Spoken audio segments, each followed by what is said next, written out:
এবার পবন রুইয়াকে সঙ্গে নিয়ে বিভিন্ন জায়গায় তল্লাশি চালাতে চায় সিআইডি। কারখানায় আগুন এবং চুরির ক্ষেত্রে যেসব কর্ণধারের ভূমিকা খতিয়ে দেখতেই এই সিদ্ধান্ত।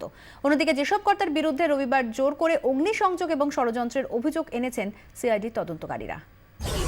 অবশেষে সিআইডি হেফাজতে পবন রুইয়া। যেসব কর্তাকে 14 দিনে সিআইডি হেফাজতের নির্দেশ দিল ব্যারাকপুর আদালত। যেসবে একের পর এক আগুন, চুরি, সিআইডি তদন্তে অন্তর্ঘাতের প্রমাণ মেলে। বারবার যেসব কর্তাকে তলব করে সিআইডি, কিন্তু হাজির হননি। শেষ পর্যন্ত শনিবার জন্মদিনে দিল্লির নিজামুদ্দিনের সুন্দরনগরের বাড়ি থেকে যেসব কর্তাকে গ্রেফতার করে সিআইডি, দিল্লি থেকে রাতেই তাকে আনা হয় কলকাতায়। শনিবার রাতভর ভবানী ভবনে যেসব কর্তাকে জেরা করেন সিআইডি আধিকারিকরা।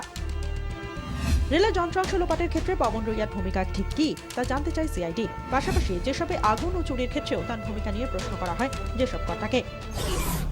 রবিবার সকালে ব্যারাকপুর আদালতে পেশ করা হয় পবন রুইয়াকে। তার আগে এসএসকেএম এর নিয়ম মাফিক মেডিকেল টেস্ট হয় যেসব কর্তার। পবন রুইয়াকে নিজেদের হেফাজতে নেওয়ার আবেদন জানায় সিআইডি। বিরোধিতা করেন পবন রুইয়ার আইনজীবী। তার যুক্তি, 2008 সাল থেকে জেসপের ডিরেক্টর পদে নেই পবন রুইয়া, তাই রেলের যন্ত্রাংশ চুরির ক্ষেত্রে তার কোনো দায়িত্ব নেই। এছাড়াও পবন রুইয়া অসুস্থ, তাই তাকে রেহাই দেওয়া হোক। রুইয়ার আইনজীবীর যুক্তি উড়িয়ে দিয়ে সিআইডির পাল্টা দাবি, যেসবের চেয়ারম্যান পদেই বহাল রয়েছেন রুইয়া। 2008 সালে রেলের সঙ্গে চুক্তির ক্ষেত্রে রুইয়ার ভূমিকা অনস্বীকার্য, তাই দায়িত্ব নেই একথা বলতে পারেন না তিনি। রেলের যে 50 কোটি টাকার যন্ত্রাংশ লোপাট হয়েছে তার হদিশ পেতে পবন রুইয়াকে জেরা করা দরকার। ইনভেস্টিগেটিং অফিসার 14 দিনের পিসিপিআর করেছিল, আমি কোর্টের কাছে সেটা সাবমিট করি। কোর্ট সব কিছু বিবেচনা করে ডকুমেন্টস দেখে সিটি দেখে 14 দিনের পিসিপিআর অ্যালাউ করেছে।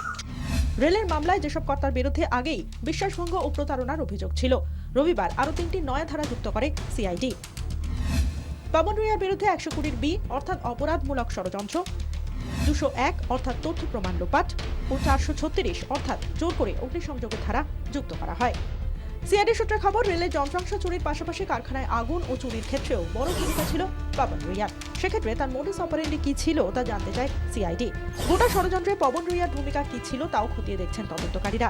এজন্য আগামী দিনে রুইয়াকে সঙ্গে নিয়ে বিভিন্ন জায়গায় তল্লাশি চালাতে চায় সিআইডি।